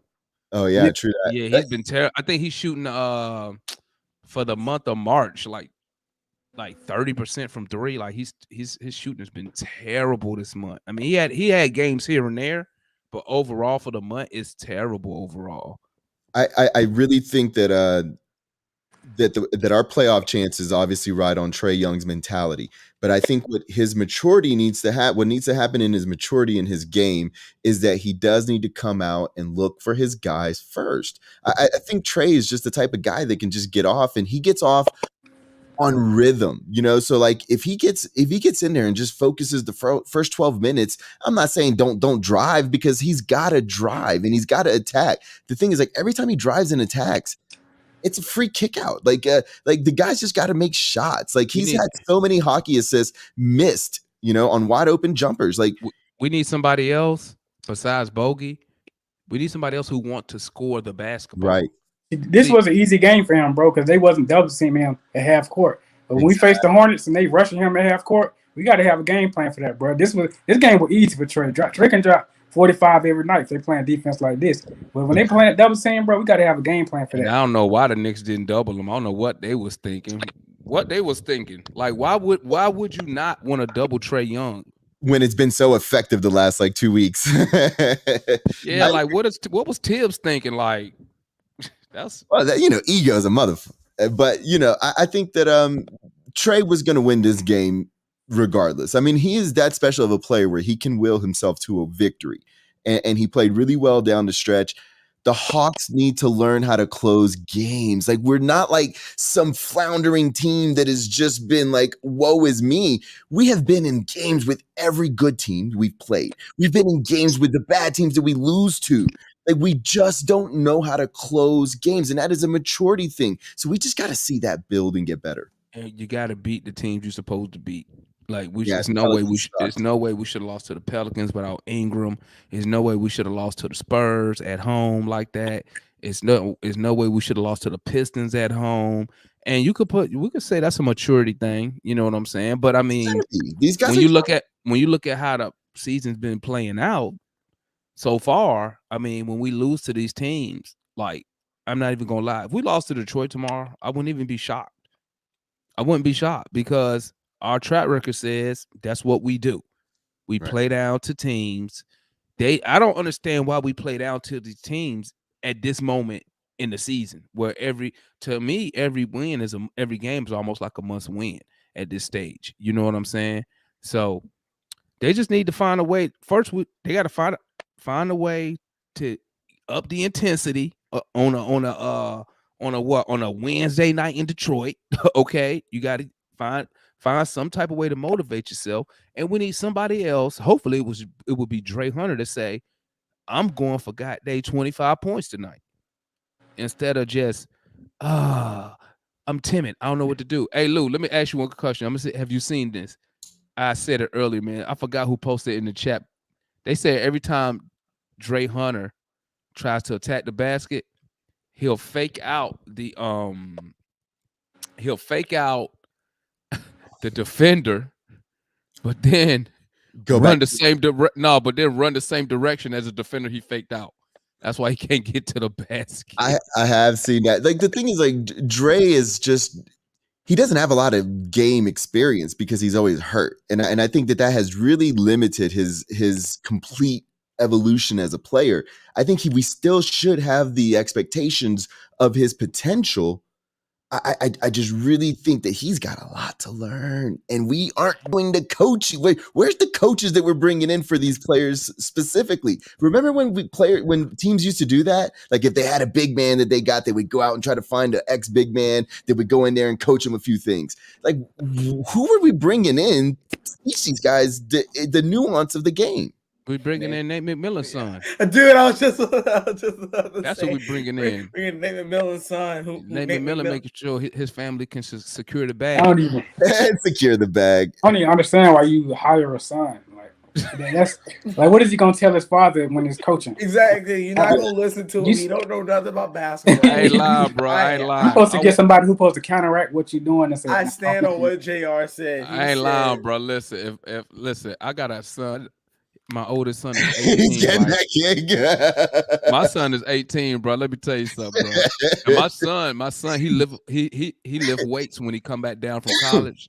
He lift weights with me. Let me tell you something, bro. Ain't shit he gonna tell me about them weights. Yes, He ain't gonna tell me nothing about it. He be like, yo, dad, let's do it. I be like, chill. Chill, dog. I got this. Look at you and look at me. I got this. Yeah, You know what I'm that's probably how it is in the locker room and on the bench when they're talking. Like we probably like, what can you tell this man? Like, Nate don't make Miller this is Hey, like, Nate probably be telling him, "Man, go to your room." When they be in the hotel, Nate be like, "Go to your room, talk to your mama." Honestly, like Yeah. with Yes, sir. basketball, with basketball, coaching has a honestly, football, baseball has probably the least effect. Football probably the most, but with basketball, it has the most profound. Like if you get a good coach, your game can just explode. And I think that we're not coaching these guys up. It sucks, but I really feel like that we're not developing these guys. Like Trae's phenomenal, but he's been phenomenal since he's been 16. He's had to like overcome shit. Like when you watch his level of determination to play the game, it's off the charts. It's off the charts. You put him in a 6'6" body and he's instant Hall of Fame all world. He's 6'1" and he's doing Bruh, this. if he was 6'6" right now, bro, he probably almost averaged a triple double. Yeah, he'd be ridiculous. Like it would be so ridiculous. He'd be able to board. You know what I'm saying? Right. But hey, analysts, you see that right there? My boy Rico says we need a better coaching staff, and Nate should be challenged to do better. Do you agree Yeah. or disagree? And if you agree, what would you do to fix that? If you agree with that statement, I agree, and I think that I do think that there are some coaches that we should go out and pursue. There a lot of great available coaches out there. I think that as far as development goes, listen, I think that you can find former head coaches that are willing to take a role like Nate did last year and just kind of help some of the guys develop. Like I was just talking to someone about this earlier today. Like first off, Mike D'Antoni would be my lead assistant. I continue to say that. I love Mike. I think that he does a great job, and I can see him on the sideline right now, just talking to Trae, pulling him to the side and telling him exactly what to do on offense. I think that's what we need. Analyst, that is some nice shit right there. and then like for more like the developmental part, like someone was telling me which I think it was Rashad or one of those guys that we should pull off of the 73-9 Warrior staff. Well, I like Luke Walton. I think that just him. hell no, Hell nah, man. Luke Walton's to develop. Luke Walton's a good coach. Luke Walton's he's not, bro. He's a good coach. He's not the coach that's going to take you to the next level, but he's a good basketball coach. If he ain't that, then leave him on. How come he been fired? How come he been fired 2 times already? If he's so good, but not as I head didn't coach. say he was great. I said he's a good basketball coach. I think that he's had a lot of experience with like younger guys. I just think that we need a coach with experience that had experience with younger guys as a head coach that can at least help us like Onyeka. Like I look at some other bigs around the league. There's a reason Onyeka should not be able to expand his game by having a jump shot or a 3-point shot. His form is pretty good at the free throw line. He should be able to expand what he's able to do. And I agree, Rossi. I love Kenny Atkinson. You just have to convince him to leave Golden State. But I love Atkinson. Like as an assistant coach, like I would want a mixture of more of a offensive guy and a defensive guy, and then I want like a couple guys like experience who will be willing to take the role and to helping these young players become something really special. Like again, I don't know. I don't know why. I just see the vision in my head of Mike D'Antoni pulling Trae Young to the side in a clutch situation and telling him, listen, calm down. Here's what we're gonna do. Because D'Antoni is an offensive mastermind. So he knows offense, and I think that he would really be able to help Trae Young mature and develop into the league. And maybe we'll start calling some plays. What's your thoughts on that, JR, as far as you believe we need a better coaching staff? You believe Nate need to be challenged to do better? What's your thoughts about that?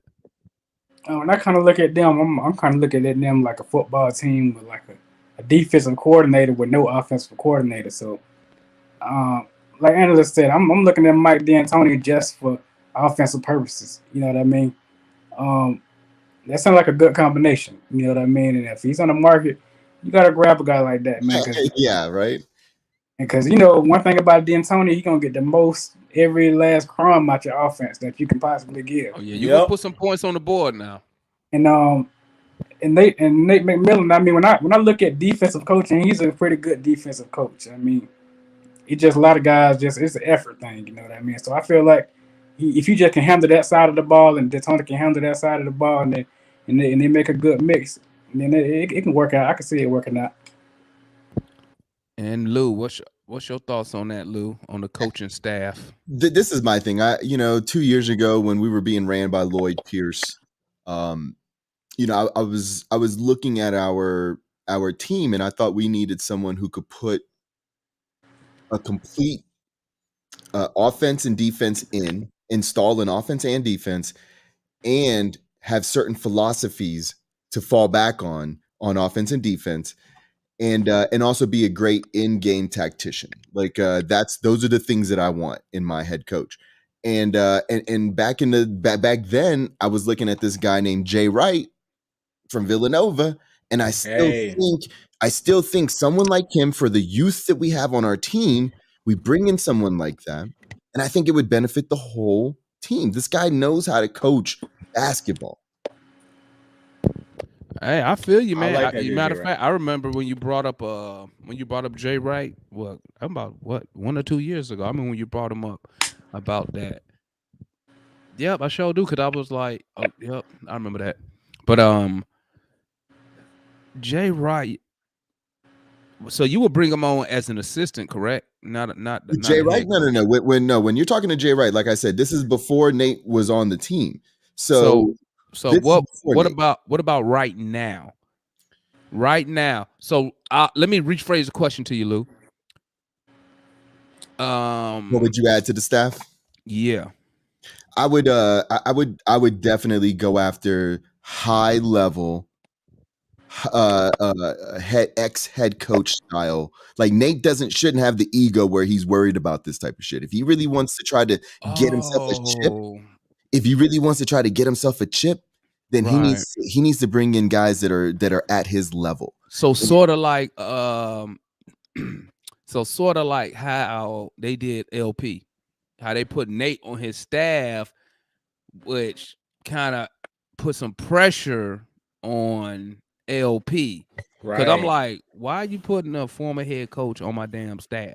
Yeah, and I'm a new head coach. Like that don't make no sense. Talk to me, analyst. I was gonna say as soon as we hired Nate on the staff, I knew LP was gone. Like, all right, we catch you. Hey, we catch you later, drummer boy. Appreciate you for coming through, my guy. Yeah, as soon as we brought Nate on, I knew LP was gone. I looked at the news on my phone. I said, well, I hope LP had a good year, had a good time in Atlanta.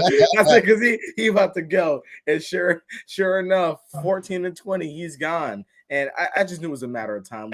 We weren't going to keep a guy like Nate on our staff and not hire him over keeping Lloyd Pierce. But I agree 100% with what Lou said. I think that if you bring in some guys with experience, it does put pressure on Nate to kind of, to a certain extent, expand his coaching, to do something different if something's not working. Right.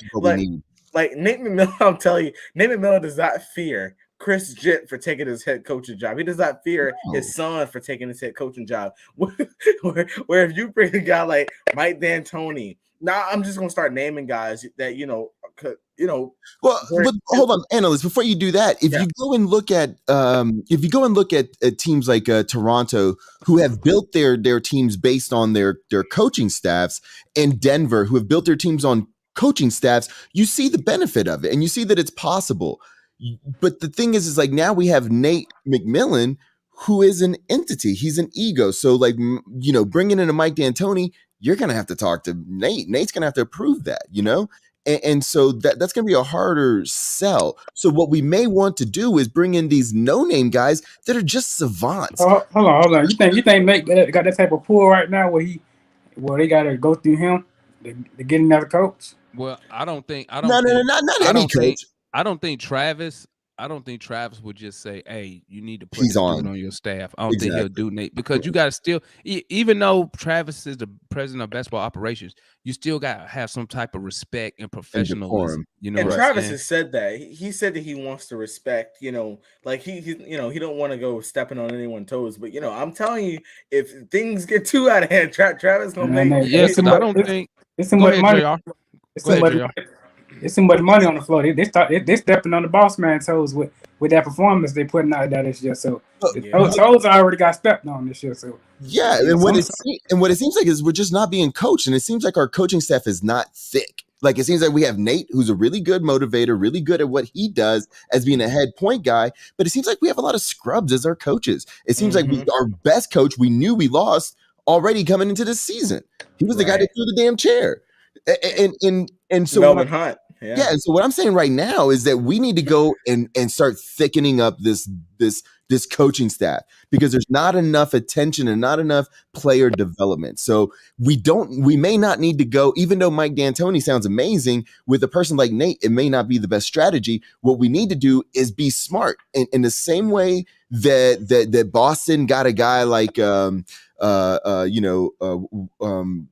forget the damn team that went back to back. Butler got Butler's coach, to come in there and be their coach because he was a savant. That guy was, like him or love him or hate him, he knew basketball and he impacted that team with a bunch of scrubs. They won games because of how good of a coach he was.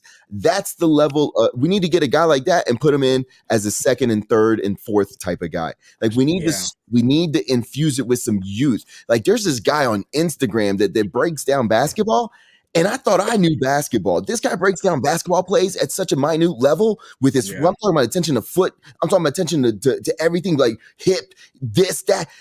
This is the type of shit that I need to get. I need to be guaranteed that that's the high level of basketball that they're being taught on a regular basis. That's all I'm saying. You got to have a question. Did Nate McMillan's son play basketball? I don't even know that. That's what I'm saying. When I found out he was on the team, doubt I was it. disappointed. it don't look like it. I don't know him. Hey, as I would say, I will repeat the exact words, but he's a little light. I don't like you play before, man. Yeah, I ain't never heard of him. I heard Nate before, but I ain't heard of him. Yeah, our coaching staff, man, it's funny because usually you had your head coach, but usually you had one assistant that like everybody knows was either like a former basketball player or was just moving up in the ranks of coaching. We have a bunch of that I know of our coaching staff, not including Nate. We got a bunch of no names. Like somebody brought up Vince Carter in the chat. That would be phenomenal to me. That would be a good person to put on your staff. And by the way, I don't think he won't do that shit. Analyst is way cushier. You got 20, 30-year careers with that. and by the way, Nate's son played college, but he was horrible. Anyways, he was. But I agree with you, Lou. Just getting a good, like how you said, just a dude that he's just like he breaks everything down. Having a mixture of him with an offensive mastermind, because you can have up to 4 or 5 assistant coaches on your staff. Now, one of the guys I do like on the staff, even though I would not be sad if I saw him walk away today. One of the guys I thought, even though he's not the lead assistant, I was pretty excited to see us sign. I don't know what area, I don't know what he is over, but Joe Prunty. I thought that bringing in him, he used to coach in Milwaukee. He was the interim coach for that time. He had a winning record there, and I felt like in those 2 games that he coached, he kept it real in those post game interviews. He was just like, at some point, we just got to realize that we got to just play defense, and that sound like a coach who was fed up. He wasn't for happy. the person asking this in the chat real quick, it's Micah Lancaster is the name of the guy, but there's tons of them out there. But if you go watch Micah Lancaster, his shit is on point. Go ahead. Yeah, but I'll just obviously you all are not going to agree with all the names, but I just think that if you again, the the type of guy that Lou describes is the guy that we should have. Him. With Mike D'Antoni as our lead assistant. I guess you all don't like Luke Walton, but like I like Lou. I think that's a solid like, person to put on your bench because he's not the ego person that's going to try to dominate. Right. I mean, I also like a guy like Steve Clifford. I thought he did really wrong in Orlando to make the playoffs 2 out of the 3 years. In that third year, they basically traded your whole team away. They traded Fournier, they traded Vucevic, Aaron Gordon. They traded all your guys away to go into a rebuild, and then they fired you. I really do like Steve Clifford. I thought he did a really good job in Charlotte. I don't think that he ever had the talent to get over the hump. I don't think that he really had the roster to do it. But they were always competitive. They were always playing hard, playing gritty, playing tough. He's known as a defensive-minded coach. Him and Tibbs are known, as kind of like the same level defensive-minded coaches. So, adding a guy like him would also not be something that I wouldn't mind adding him to the staff. And us with the deep analysis. Diving deep into the water, man. Diving deep. Yeah, and Ro brings up the guy from T-Wolves, and I'm trying to figure out his name because I thought he was an excellent coach. Flip Saunders' son. Flip Saunders, yeah, that's who his it was. son. I can't remember his son's name. Ryan was like another Lloyd Pierce. Ryan Saunders. Yeah, that's what. Well, I mean, he was kind of set up. He was kind of set up to fail. There. I mean, he wasn't given a real good roster. So I mean, that's true. I don't expect what fans thought he was going to do with that trash he had up there. Yeah. But man, who we had last year in place of his son though? I mean, who was Melvin Hunt? Melvin Hunt. Let's get him back. Let's get him back. Yeah, Hunt. He with Milwaukee, I think. Yeah, he's moved on to the championship styles. Yeah. Why do Atlanta teams always do that? Every time we have a striking success, we get rid of our coaches. Because you get a change, you get a regime change. We're also not the destination spot. Like when we had when the Falcons had such a great head coach, you're not gonna outshine the 49ers. 49ers have so much prestige and history, and that's where that's what the Hawks are in. Where if we get these guys and people start realizing that they can actually do it, they're just gonna pick them up and put them on a different spot. Right, or they can like we also had another guy on our staff. I can't remember his name, but he was also a pretty good coach. But another team just offered him a lead position job to be basically the lead assistant, and he took that job over the role he was going to get in Atlanta. So we brought in like again, I'm not too fond of the Nick Van Assel adding. To me, it hasn't helped us if you look at it so far. Exactly. Chris Gent. I like Gent, but I just don't think that I think our staff is weak. It's weak. This is why our teams never have no long-term success. Because if the Lakers they have some success, they're gonna keep the same coaches for years. The very good organizations, they keep their coaches right after they have. You want to know an organization who keep a coach? You need to go look at the Steelers. And the Steelers, no doubt. But the Pittsburgh Steelers has had Mike Tomlin is the 4th coach. Exactly. In history of the organization. Exactly. And they're long, illustrious. And he been there now? I want to say about 15 years now? He up there. He double digits now. That's just how they roll. But meanwhile, in Atlanta, we can't. Is it weird thinking that Nate's replacement is going to come from his hiring of someone within his staff? Hell no. Travis won't fire Nate unless we just end up missing the playoffs pretty much the rest of his years out of his contract. Then he'll probably consider moving on from Nate. But I don't see Travis moving on from Nate. But real quick, I want to throw out 3 guys that I would keep an eye on. Not for obviously. Hold up. Say that info, man. Say that info. We can use that for a video, my guy. Okay. Use that for a Okay. video, my guy. But no, because I gotta cut the stream short. Not short, but y'all know I Not gotta keep short, it under but- 2 hours, baby. Gotta keep it under 2 hours. We at 155. So last time I had to cut people off. I had to cut my guy off before the time ran out. So this time I want to give everybody a chance to give a shout out and promote whatever they got to promote. Starting with analysts. You got it, your last words, any shout outs you want to give? Well, you know, I've been taking a little bit of a break, but I'm gonna get back to on that consistent grind on my YouTube channel, the Atlanta Analyst. And listen, you know, we got another one tomorrow where you know we're gonna have to lock in and be ready. And so I think we have a really good chance at getting that and getting back over 500. And I'll shoot you with the ideas. MI, Lou, JR. If you post your Twitter in the chat, I will also shoot you that idea. But that's it. JR, final words, any shout outs, anything you want to promote? Man, you know I'm still BSing around. I want to create YouTube. I don't know what I want to do though, man. I don't know if I want to talk about politics or sports. So Hey. I've been considering making a politics channel. If you want to talk politics now, do them both like I do. Holla at me and Lou. Now, let me let you know one thing now. Yeah.